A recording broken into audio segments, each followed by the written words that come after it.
Now we have parabolas, and we want to have a square root of our parabolas. The idea starts the same. Oh, did the last question ask me for domain and range? Okay, I'll just quickly add that. Sorry, the domain of our blue graph here is when x is bigger than or equal to -2. Our range is now y is bigger than or equal to 0, because you can't take square roots of negatives. So notice that our graph doesn't go to the left, because that's where our red graph would be negative. Same thing here. Now our domain, x is less than or equal to +6, and our range is still y is bigger than or equal to 0. Anything to the right of 6 would be negative.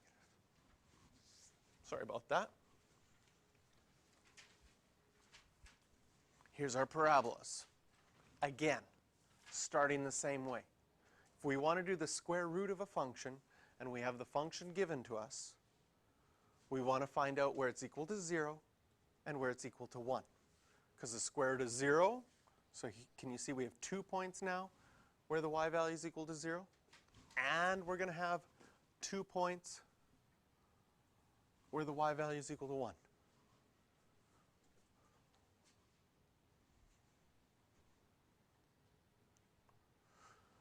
Between 0 and 1, it's going to be above. After 1, it's going to be below. Do we have any nice points? Well, can you see that right here and here is where my y values are equal to 4? What's the square root of 4? 2. So we could go straight down from there and mark those points if we'd like.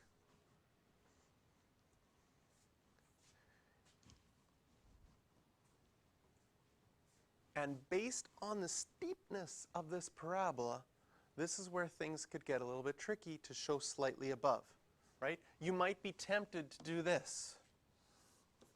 It almost goes back in time, right? So we have to be careful with that. What we need to do to show slightly above, in this case, without going back in time, it is almost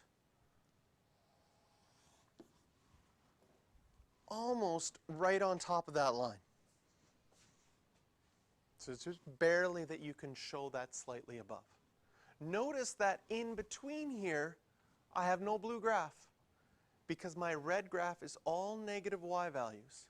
So your square root's not going to exist between 1 and 5. How do we write domain for something like this? It sort of has 2 parts.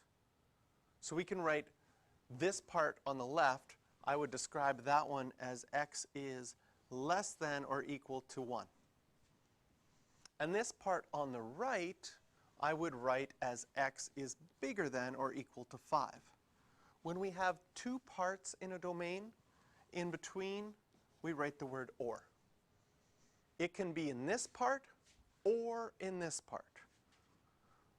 In mathematics, we don't write the word and, because and means it needs to be in both places at the same time. And you can't be less than 1 and bigger than 5 at the same time.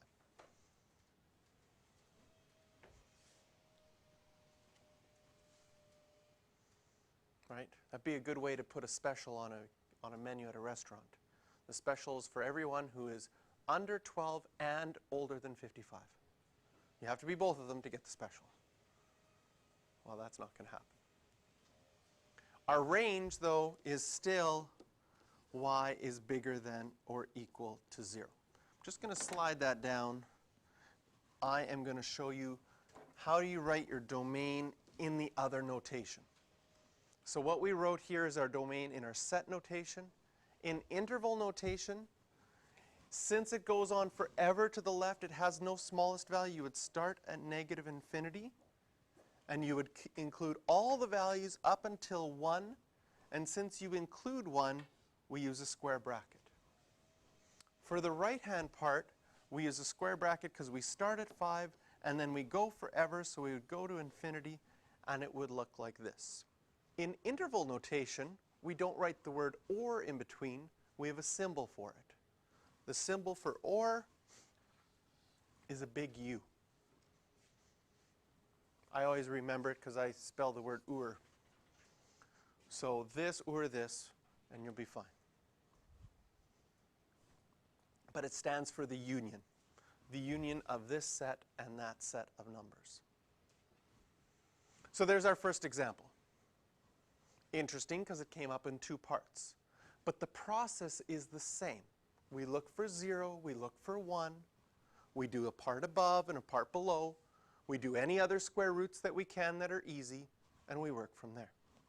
So here's our second one. It's a parabola that's going down. Again, we look for where the y values are 0. Those are easy. We look for where the y values are 1. So those will be our invariant points, the points that are on the same on the blue graph as the red graph.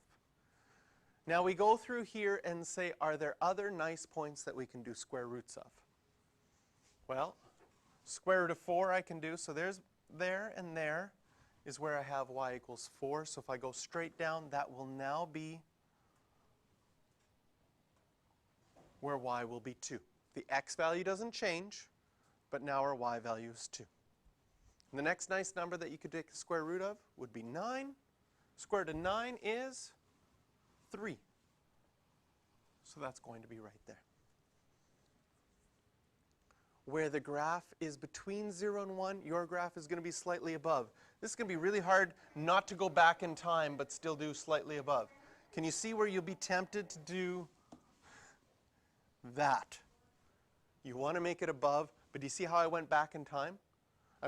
So it's going to be really hard to show that it's above.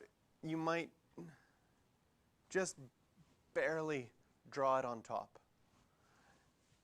This part's below. And again, this is going to be really hard to show above. It might even be straight on the line like I did there. And this is our new graph. What's the domain of this graph? Well, in set notation, now it's between two numbers. It goes from -3 to 3. We would write that as x is less than or equal to 3 and greater than or equal to -3 and less than or equal to 3.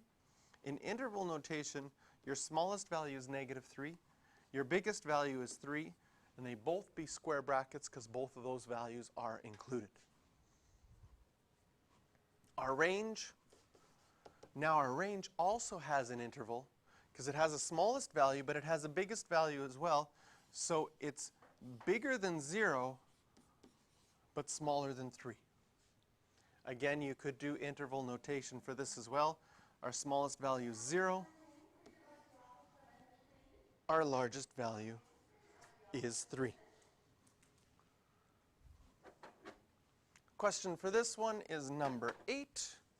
I'll let you try 5 and 8 right now.